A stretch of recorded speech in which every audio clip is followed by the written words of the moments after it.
Très heureux, aimables téléspectateurs, de vous savoir nombreux à nous suivre sur la chaîne du 21e siècle. Bienvenue dans ce journal. À la une de cette édition d'information, la rencontre d'échange initiée par le ministère de l'Administration du Territoire et de la Décentralisation avec les acteurs concernés pour la mise en place du Conseil national de la transition a pris fin ce jeudi 12 novembre 2021. On fait le point dans ce journal. Après plus d'une année, le public sportif guinéen va enfin retrouver les stades à partir de ce 12 novembre 2021 à l'occasion du match Guinée-Bissau au compte des éliminatoires de la Coupe du Monde Qatar 2022. Plus de précisions, c'est dans cette édition d'information. Merci de nous choisir pour vous informer. Comme annoncé dans les titres, la rencontre d'échange initiée par le ministère de l'Administration du Territoire et de la Décentralisation avec les acteurs concernés pour la mise en place du Conseil national de la transition a pris fin ce jeudi 12 novembre 2021. Durant 2 jours, ils ont reçu d'amples informations à travers le secrétaire général du département sur le comment procéder à la désignation des membres devant siéger au Conseil national de la transition, les dossiers qu'il faut fournir avant la décision finale du président de la transition. On fait le point avec Alpha Diallo. Cette rencontre d'échange s'est déroulée au Palais du Peuple avec les représentants des 4 coordinations nationales du pays. Le secrétaire général du ministre de l'Administration du Territoire et de la Décentralisation a véhiculé des informations par rapport à la représentativité au CNT. Le secrétaire général du département a rappelé que c'est seulement 2 places que les coordinations nationales du pays auront dans le CNT, ce qui est insuffisant selon Jean Dimini Tolno. Par rapport, n'est-ce pas, à la désignation des cadres pour le CNT, déjà notre doyen en a passé là-dessus, mais il faudrait que je repasse. La Guinée est tellement bien divisée, repartie, qu'on a 4 régions naturelles. Et ces 4 régions naturelles, normalement, devaient être représentées au sein de cette CNT. Donc, c'est ainsi qu'on s'est dit pour les 2 places octroyées, n'est-ce pas, aux sages. Il faudrait que vous revoyiez la situation afin que nous ayons au moins 2 autres places pour compléter la donne. Après celle des coordinations, place aux personnes handicapées. Alors qu'ils ne peuvent pas monter les escaliers pour rejoindre la salle comme les autres, le secrétaire général les a reçus dans une autre salle du Palais du Peuple. Un acte qui réjouit la présidente de l'organisation de secours aux handicapés de Guinée. Je le remercie parce qu'il a pris le temps pour venir nous recevoir ici. C'était prévu qu'on nous reçoit ailleurs, mais selon notre handicap, on ne peut pas aller à l'étage. Et là, il a pris le temps pour venir nous rencontrer. Nous le remercions pour cette volonté. Et oui, c'est un complément d'information qu'il vient d'apporter sur la base de du communiqué qui est passé à la radio et à la télé. En fait, il a parlé de quelque chose qui m'a touchée parce que il dit vous les personnes handicapées au rez-de-chaussée vous pouvez aller déposer les dossiers là. Donc c'est pour dire que ils sont en train de prendre en compte de notre situation parce que comme j'aime le dire, notre problème c'est l'accessibilité et si ils ont commencé à prendre en compte et franchement c'est salutaire et je les remercie pour cette volonté politique. Alors qu'on leur a promis 2 places dans le CNT, Mamadou Samba Diallo, président de l'association des personnes de petite taille, rappelle aux représentants du ministre qu'au-delà du CNT, il faut qu'ils soient considérés comme les autres personnes normales. Oui, nous avons, en dehors de nos 2 représentants qui vont aller au CNT, nous avons soumis des doléances à l'endroit du ministre de l'Administration pour dire que bien que nous avons eu 2 personnes qui vont aller au CNT, nous avons souhaité avoir plus, pas seulement au niveau du CNT, mais puisque nous avons des potentiels et des compétences avérées dans pas mal de domaines, donc nous avons constaté qu'au niveau de la décentralisation, au niveau de tous les postes à décision, il n'y a aucune personne handicapée, étant donné que nous avons les mêmes droits que tout le monde. Donc nous avons soumis le souhait d'avoir, même ce n'est qu'un préfet ou sous-préfet ou quelque chose, un directeur d'une régie ou quelque chose comme ça, qui pourrait encore dire aux autres, c'est-à-dire qu'il faut se battre. Comme les autres structures, les hommes évoluant dans le domaine médiatique ont une patate chaude sur la table quant au choix des 2 représentants accordés à la corporation. Une situation inquiète le premier secrétaire chargé à la communication du syndicat professionnel de la presse de Guinée. Je puis vous dire d'abord que cette rencontre vient à point nommé, comme je l'ai dit tout à l'heure, parce que il y avait beaucoup de confusion dans la mesure où, dans leur premier communiqué, ce qu'ils avaient dit, et récemment ce qu'ils ont dit dans le deuxième communiqué, il y avait totalement une grande différence. Mais nous avons compris finalement que même si on dit qu'on doit déposer des candidatures au niveau du ministère de l'administration du territoire de la décentralisation, au fait, c'est des structures respectives qui doivent déposer les candidatures de leurs candidats. Nous représentons les journalistes et les autres qui sont là représentent les patrons des médias. Et vu la situation, est-ce que partir au CNT seulement avec les patrons des médias sans le représentant des journalistes, je me dis que c'est des problèmes. Raison pour laquelle j'ai posé cette préoccupation et j'espère que le ministère de l'administration du territoire et de la décentralisation va prendre bonne note. Donc au cas où il n'y aura pas de consensus, qu'est-ce qu'il faut faire? Parce qu'il peut y arriver qu'il n'y ait pas de consensus entre nous. Et nous ne le souhaitons pas. Et si cela arrive, ça deviendra vraiment du sérieux problème. En attendant que les différents problèmes relevés par les acteurs concernés pour le CNT ne soient résolus, les membres de plusieurs structures continuent de se tirer des flèches à leur manière.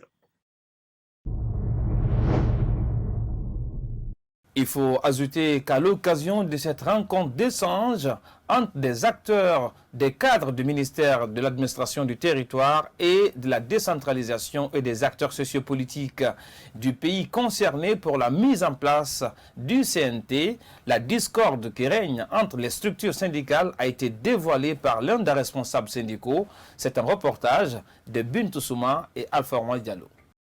Conviés à une rencontre de partage ce mercredi au Palais du Peuple, dans le cadre de la représentativité des 5 candidats devant siéger au CNT, ces différentes structures syndicales ont procédé à des déballages devant le représentant du ministre de l'Administration du Territoire et de la Décentralisation. Malgré l'implication du colonel Mamadi Doumbouya, qui a demandé l'élaboration d'un mémo commun par les 13 structures centrales syndicales du pays, malheureusement, chacun a organisé de son côté. Une divergence qu'Aboubakar Souma a déballée devant l'auditoire.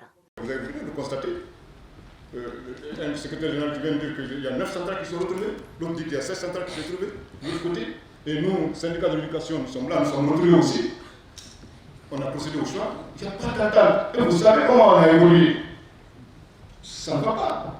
Le secrétaire général du CNTG, Amadou Diallo, a annoncé que 9 centrales syndicales, y compris l'USTG, dirigées par Abdoulaye Kamara, se sont retrouvées pour désigner leurs représentants. Faux rétorque Abdoulaye Sow de l'autre camp de l'USTG.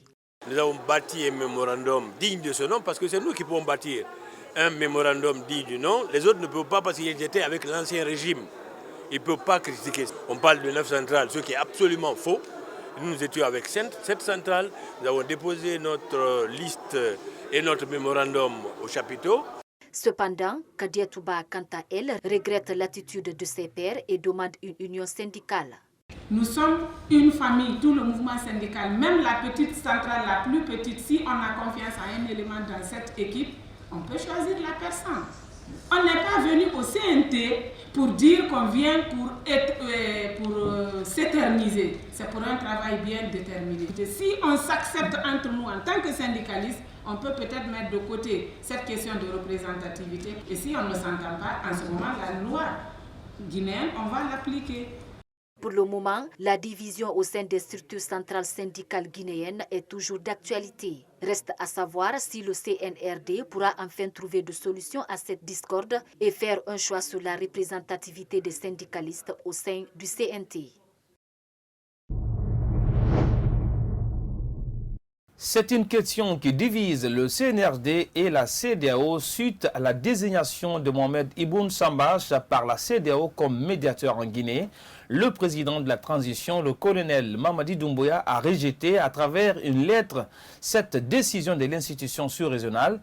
Interrogé sur ce sujet, le président du parti ADC BOK a salué cette décision de la junte militaire guinéenne. Mariam Kindibari et Alforma Diallo pour le reportage. Après la nomination de Mohamed Ibn Chamba comme envoyé spécial en Guinée par la CEDEAO, dans le but de renforcer le dialogue avec les autorités de la transition, le colonel Mamadi Doumbouya s'oppose à cette nomination avec fermeté. Pour l'homme fort de la Guinée, ce fonctionnaire international n'est pas le bienvenu, a-t-il fait savoir dans une lettre adressée au président en exercice de la CEDEAO, Nana Akufo-Addo. Cet homme politique donne son point de vue. Tout ce qu'il faut retenir dans un courrier, c'est que M. Doumbouya a pris une position par rapport à l'arrivée de M. Sambas. Mais M. Sambas est un habitué des crises guinéennes avec sans résultat, parce qu'il n'a jamais trouvé un résultat fiable qui a quand même concouru à la paix en Guinée. Poursuivant, Ibrahima Sori Diallo pense que la CEDEAO doit attendre que la transition évolue avec son calendrier. L'essentiel aujourd'hui est de savoir que M. Sambas, c'est un bon Guinéen parce qu'à chaque fois c'est lui qui est là. Mais il faut quand même conseiller que la CEDEAO attende qu'on puisse évoluer par rapport à notre calendrier de transition pour qu'on puisse les inviter à nous accompagner. Cette décision de la junte a été saluée par plusieurs personnes qui estiment que les militaires ont bien fait de rejeter l'envoyé spécial de la CEDEAO à la personne de Mohamed Ibn Chamba, qui a souvent intervenu dans les crises en Guinée, mais ces interventions n'ont jamais abouti.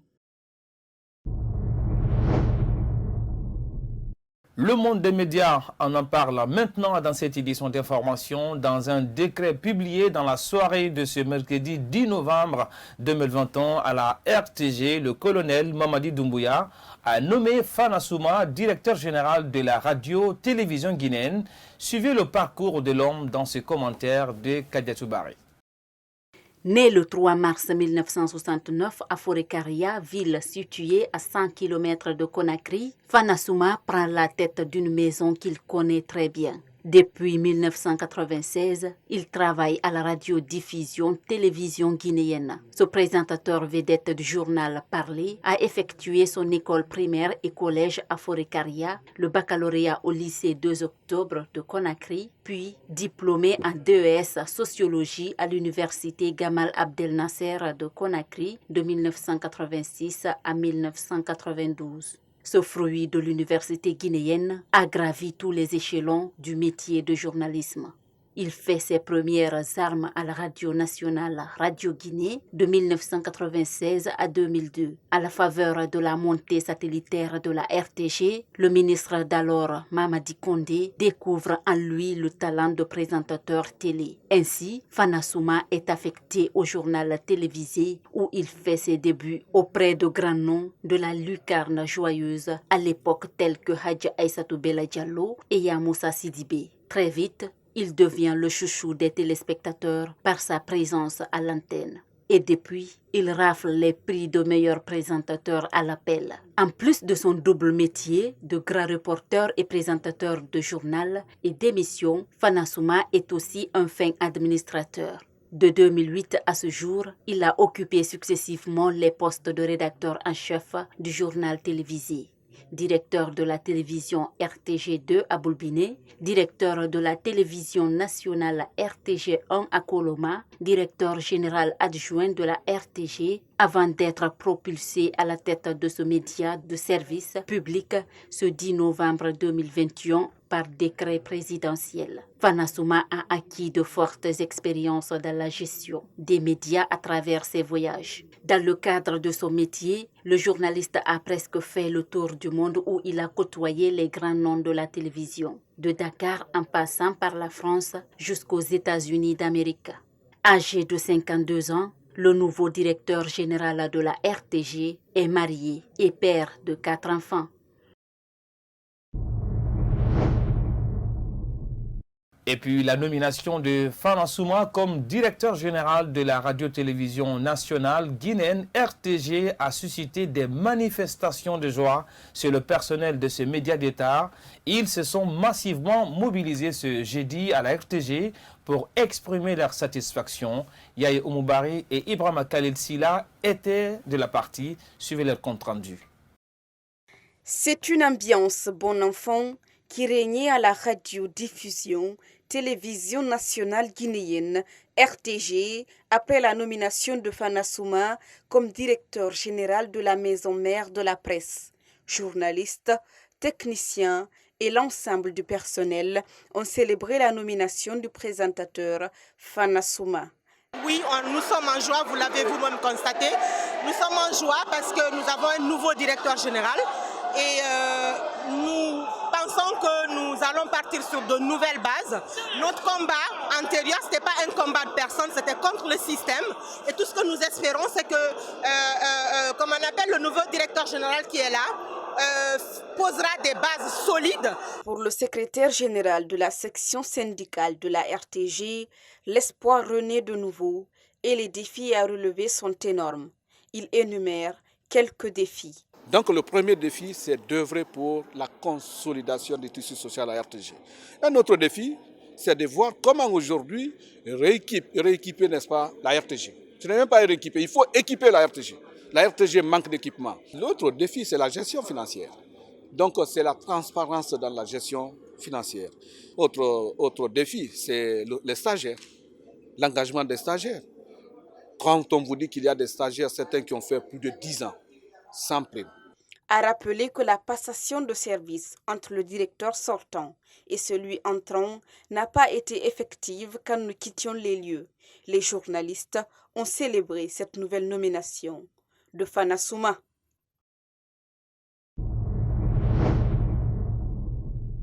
Restons toujours sur ce dossier pour dire que les journalistes n'ont pas manqué d'exprimer leur attente vis-à-vis du nouveau directeur de la RTG. Suivez la réaction. D'abord, moi, je suis un stagiaire, je suis là depuis 2013, donc je pense qu'il va nous accompagner, il va porter notre projet. On était là avec l'ancien DG depuis le temps de Yamoussa, donc Savané, le DG Savané a tenté, peut-être, on ne connaît pas s'il a tenté, s'il n'a pas tenté. Donc nous, en tant que stagiaires, on peut dire qu'il ne nous a pas accompagnés, il faut le dire. Donc nous attendons avec le nouveau DG qui nous accompagne, qui porte nos projets. Désormais, il n'y aura plus de traîtres à la RTG. Il n'y aura plus d'hypocrites à la RTG. Il n'y aura plus de comploteurs. Aucun travailleur ne tiendra un téléphone pour rapporter les autres auprès d'une administration. La RTG en a vécu. M. Savané et son administration ont alimenté cela à la RTG. Ce n'est pas possible. Il ne sera plus question de le faire. C'est pourquoi dans les prochains jours, nous allons afficher une liste ici des traîtres, des hypocrites qui ont œuvré à induire M. Savané en erreur. Parce que c'est une nomination qui suscite beaucoup d'espoir chez nous, travailleurs de la RTG. Vous vous souvenez récemment, la radio nationale avait été en grève. Donc, tout simplement parce que les conditions de travail étaient pénibles, précaires. On travaillait dans une précarité. La direction générale, l'ex-directeur général, s'est montré en quelque sorte incapable de satisfaire les conditions de travail de la RTG, plus précisément la radio. Mais Fana Souma, qui était à ses côtés, je pense qu'il mesure les besoins, l'ampleur des besoins de la radio et de la télé.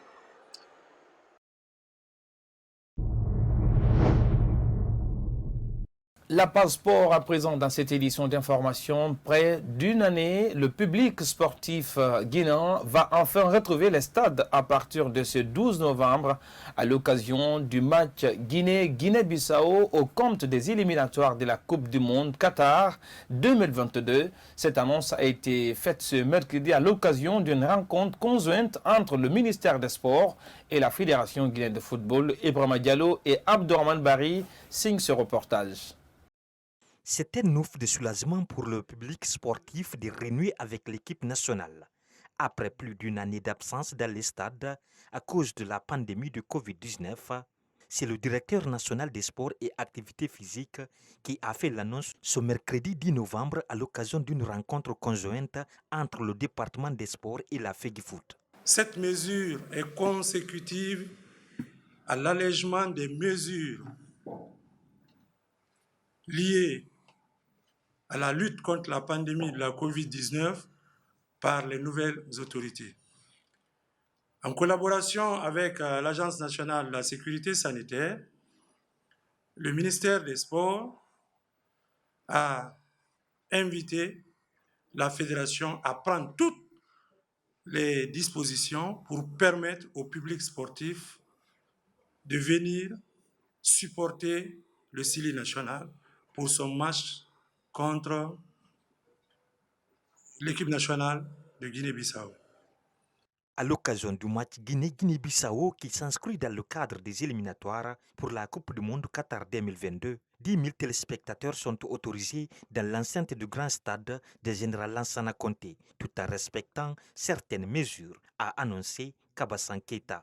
10 000 spectateurs qui seront acceptés dans l'enceinte du stade Général Lansana Conté de Nongo. Deuxième mesure, tout spectateur doit être muni de sa carte de vaccination ou d'un document de négativité de moins de 72 heures. 3. Tous les spectateurs doivent être munis de leur masque. Contrairement aux années précédentes, tous les billets seront vendus en ligne. Bien facile est venu pour répondre à certaines problématiques qui étaient déjà là quand nous sommes venus au stade. D'abord, quand nous prenons le cas de l'accessibilité des billets, c'était tout à fait compliqué. Tel que dans le cas présent, il fallait faire des billets maintenant passer dans des points de vente. Et là, après la conférence, juste là, les billets seront disponibles en ligne, les gens pourront directement acheter. Il y avait ces problèmes. Et il y avait le problème aussi de survente. Quand le billet est à 50 000, un individu se permet, bon, là, nous sommes à 10 000 places, qui achète par exemple 5 000 places. Le jour de l'événement, quand il n'y a plus de billets, il essaie de le vendre à 100 000. Le match Guinée-Bissau est prévu ce vendredi 12 novembre au stade général Lansana Conté de Nongo. Il invite au public au respect des mesures édictées par l'ANSS dans le cadre de la lutte contre la propagation de la pandémie COVID-19.